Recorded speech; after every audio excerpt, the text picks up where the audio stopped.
ജവഹർലാൽ നെഹ്റു. ഇന്ന് നവംബർ 14. നമ്മുടെയൊക്കെ രാജ്യത്തിൻ്റെ ആദ്യ പ്രധാനമന്ത്രിയായിരുന്ന നെഹ്റുവിൻ്റെ ജന്മദിനമാണ് നവംബർ 14. 1989 ജനിച്ച് 1964 നമ്മോട് വിട പറയുമ്പോൾ ഒരുപാട് പ്രതീക്ഷകളാണ് നമ്മുടെ രാജ്യത്ത് അദ്ദേഹം നേടിത്തന്നതും സ്വപ്നങ്ങൾ കാണാൻ പഠിപ്പിച്ചത്. നെഹ്റു അന്നത്തെ കാലത്ത് ഒരു വിപ്ലവ നായകനായി ഇരുന്നത് മാത്രമല്ല, ഇന്നത്തെ കാലത്തും ഫാസിസം പത്തിവിടർത്തി നിൽക്കുന്ന ഈ കാലത്തും നെഹ്റുവിൻ്റെ ആശയങ്ങൾക്കും പ്രയോഗങ്ങൾക്കും മൂർച്ചകൾ ഏറെയാണ്.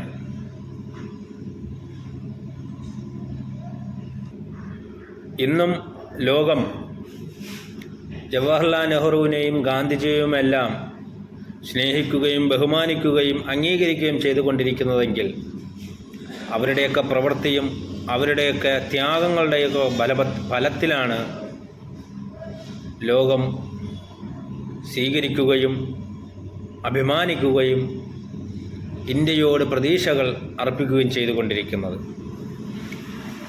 അതുകൊണ്ടാണ് അമേരിക്കയിലെ ന്യൂയോർക്ക് സിറ്റിയുടെ മേയറായി തിരഞ്ഞെടുത്ത സുഹ്റാൻ മംദാനിയെ പോലെയുള്ളവർ ജവഹർലാൽ നെഹ്റുവിൻ്റെ രത്നങ്ങൾക്ക് തുല്യമായ വാക്കുകളെ ലോകത്തിനു മുന്നിൽ വിളിച്ചു പറഞ്ഞുകൊണ്ടിരിക്കുന്നത്. ഇന്നും നെഹ്റുവിൻ്റെ വാക്കുകൾ ലോകത്തിനു മുന്നിൽ പ്രതീക്ഷ തന്നെയാണ്. ആ നെഹ്റുവിൻ്റെ ജന്മദിനം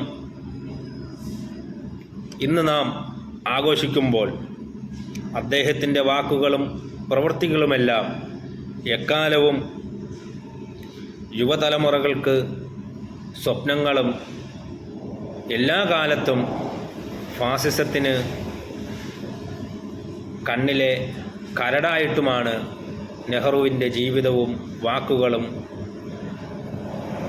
സഞ്ചരിച്ചു കൊണ്ടിരിക്കുന്നത്. യുവതലമുറ എന്നും സ്വപ്നങ്ങൾ കാണണമെന്നും എന്നും സ്വപ്നത്തിന് പിന്നാലെ സഞ്ചരിക്കണം എന്നുമാണ് നെഹ്റുവിൻ്റെ എക്കാലത്തെയും സ്വപ്നം.